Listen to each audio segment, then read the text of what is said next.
Hola, muy buena tarde.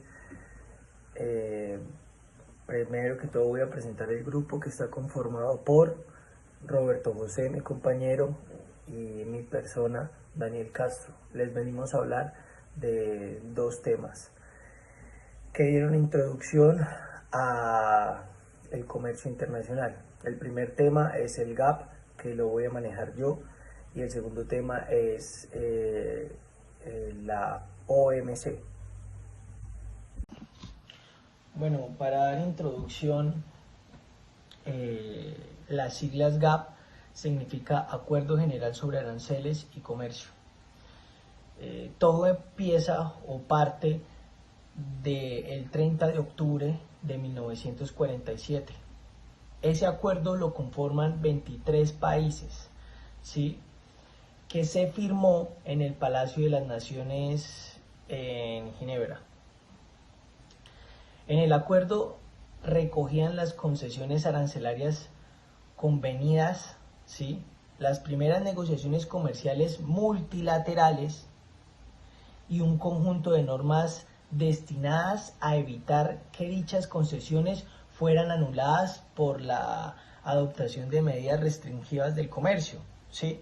O sea, dándole como más oportunidades a los países de poder comerciar a un costo, pues, se puede decir, más bajo de aranceles.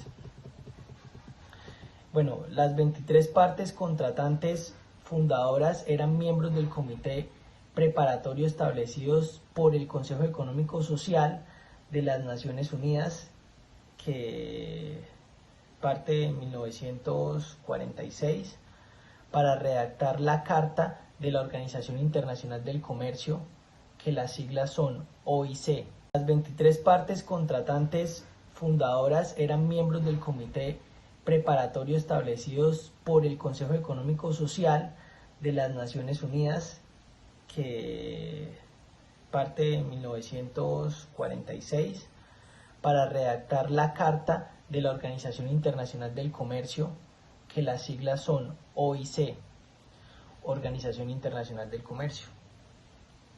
La OIC debía ser el último elemento que, traída de organismos económicos de la posguerra, pues. Los otros dos eran los fondos monetarios internacionales y el Banco Internacional de Reconstrucción. Bueno, posteriormente al Banco Mundial, dedicados a la cooperación económica internacional.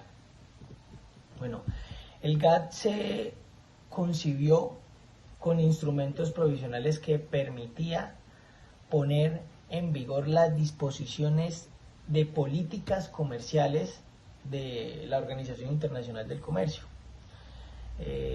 Realmente el GATT actuó de tres maneras, o sea, tres pilares que tenía como tal. Que fue, el primer pilar es como conjunto de normas convenidas multilaterales reguladora del comportamiento. Que fue, el primer pilar es como conjunto de normas convenidas multilaterales reguladora del comportamiento general de los gobiernos configurados esencialmente las reglas del tráfico, o sea, del gobierno. El segundo pilar fue como un foro de negociaciones comerciales en donde el entorno comercial se liberalizó y se hizo más previsible para abrirse a los mercados nacionales y ampliarse las normas. Y el tercer pilar es, y como tribunal internacional en el que los gobiernos pudieran resolver sus diferencias con otros miembros del GAP. Realmente el GAP se basa de más o menos 8 rondas, en las cuales la primera ronda fue el año en que el GAP entró en vigor, que fue en 1948. Una fecha específica fue que el 1 de enero de la fecha que ya les acabo de decir, de 1948, en esa parte fue donde entró el vigor del Acuerdo General de la fecha que ya les acabo de decir, de 1948. En esa parte fue donde entró el vigor del Acuerdo General. Los 23 miembros fundadores fueron Australia, Bélgica, Birmania, Brasil, Canadá, Ceilán, Cuba, Checoslovaquia, Chile, China, Estados Unidos, Francia, Líbano, Luxemburgo, Noruega, Nueva Zelanda, Países Bajos, Pakistán, Reino Unido, Noruega del Sur, Siria, Sudáfrica.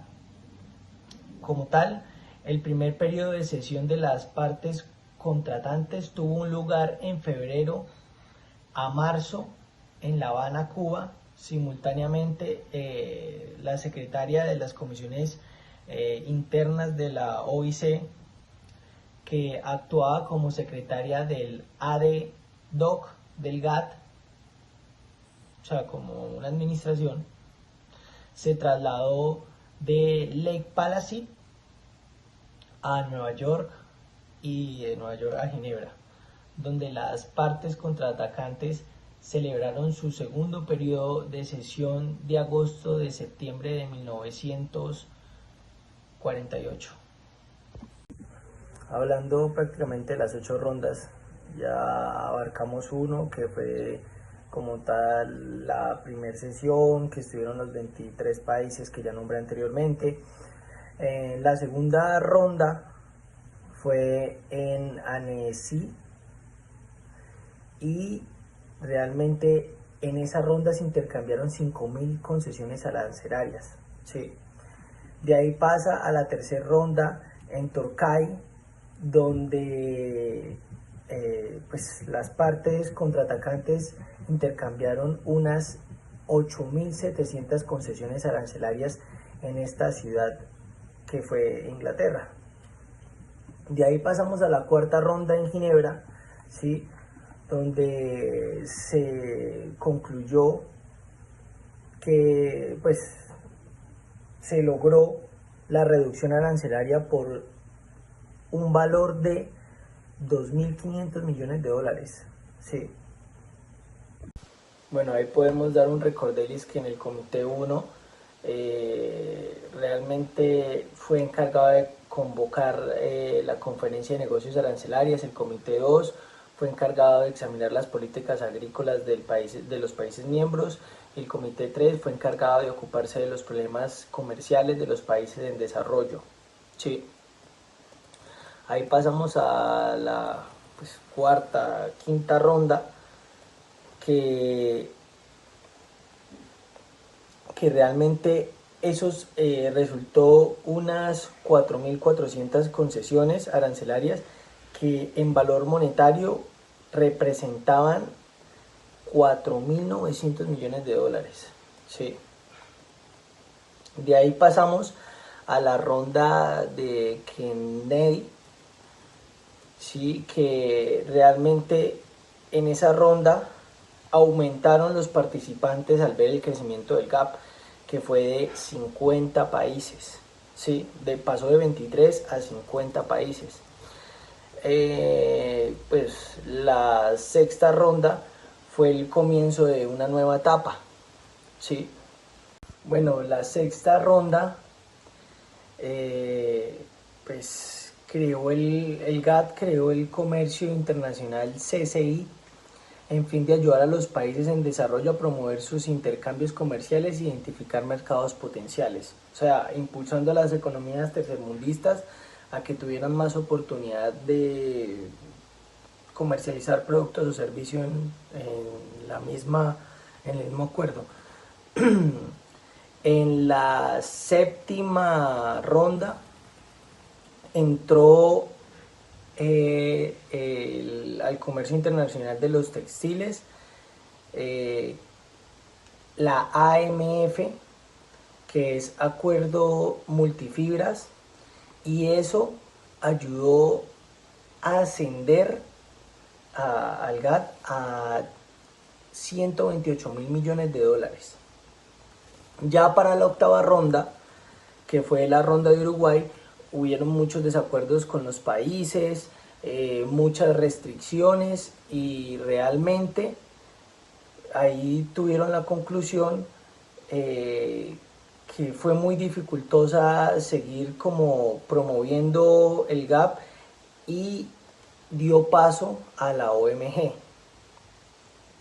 Buenas tardes, compañeros y profesor. Bueno, después de la larga y completa explicación que nos dio nuestro compañero Daniel Castro en el Acuerdo General sobre Aranceles y Comercio, o más conocido como las GATT por sus siglas en inglés, también vamos a hablar de un tema que se llama la OMC, que la OMC se funda o nace el 1 de enero de 1995. La OMC, o la Organización Mundial de Comercio, como es mejor conocida o mayor conocida, es la única organización internacional que se ocupa como tal de las diferentes normas globales que rigen el comercio entre los distintos países. ¿Y para qué sirve esta OMC? Bueno, su principal función, es garantizar que las corrientes comerciales circulen con mayor fluidez, previsibilidad y libertad posible, generando así un mejor comercio entre los diferentes países. Dando la información anterior y gracias a los diferentes videos consultados en la clase, nos damos cuenta que la OMC también tiene unos acuerdos que abarcan una gran variedad de actividades, que esto hace que el diferente comercio entre los diferentes países mejore. Estas actividades se abarcan y tratan sobre temas relacionados con la agricultura, los textiles, las confecciones, los servicios bancarios, las telecomunicaciones, la contratación pública, los reglamentos sobre la sanidad alimentaria y la propiedad intelectual. También hay unos principales sistemas que hacen que esta OMC en el ámbito del comercio, pues digamos, fluya. Estos sistemas son como el principal, es el comercio sin discriminaciones, en el cual este dice que un país no debe hacer discriminaciones entre sus interlocutores comerciales, ni tampoco tiene que hacerlo entre sus propios productos, servicios o personas. La OMC también nos brinda otro principal sistema de comercio muy interesante, que es el comercio más libre.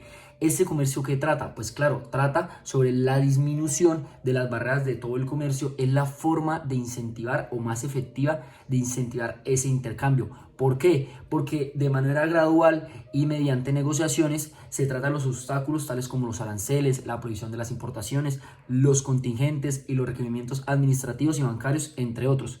Otro tema bastante importante es la previsibilidad del comercio, ya que para las empresas nacionales y extranjeras es de vital y fundamental importancia conocer las diferentes condiciones y transparencias de los mercados. ¿Esto para qué les sirve?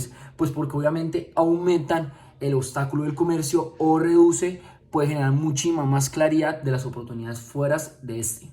Parte fundamental y vital para entender la OMC es saber qué tipos de países incluyen esta organización, ¿sí?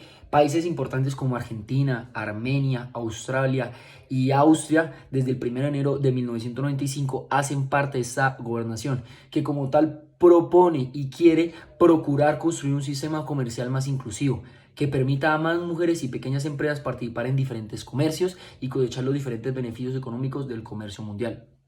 Lo que me gustó mucho el video es la transparencia con la que nos trató el tema de la OMC, debido a que obviamente el video destaca las diferentes ventajas de este sistema de comercio, pero sí para entender que todo sea perfecto, debido a que si así fuese, no sería necesario seguir negociando, ni adaptándolo, ni reformándolo este sistema. Y como tal, 10 cosas que me parecieron muy interesantes que puede hacer la OMC es comercio para la paz, un tema súper interesante para los diferentes países. Puede tener también una parte muy importante ahorita en estos ciclos, en estos años donde estamos, que es el comercio y la sostenibilidad ambiental, un tema muy importante por cómo está el medio ambiente en este momento. Otro tema es la contaminación producida por los diferentes plásticos y el comercio de plásticos ambientalmente sostenible. Otro tema que me pareció bastante importante que toca el video es el portal de las diferentes notificaciones, y son muchas cosas más que la OMC brinda a estos diferentes países que hacen parte de su organización, y que hace que ese comercio sea mucho mejor, y cada vez lo que quieren es cambiar y reforzar y reinvertirse para obviamente ser mucho mejor. Entonces esperemos que les haya gustado este tema de la OMC y de las GATT, y esperemos que hayan entendido un poquito más. Muchísimas gracias.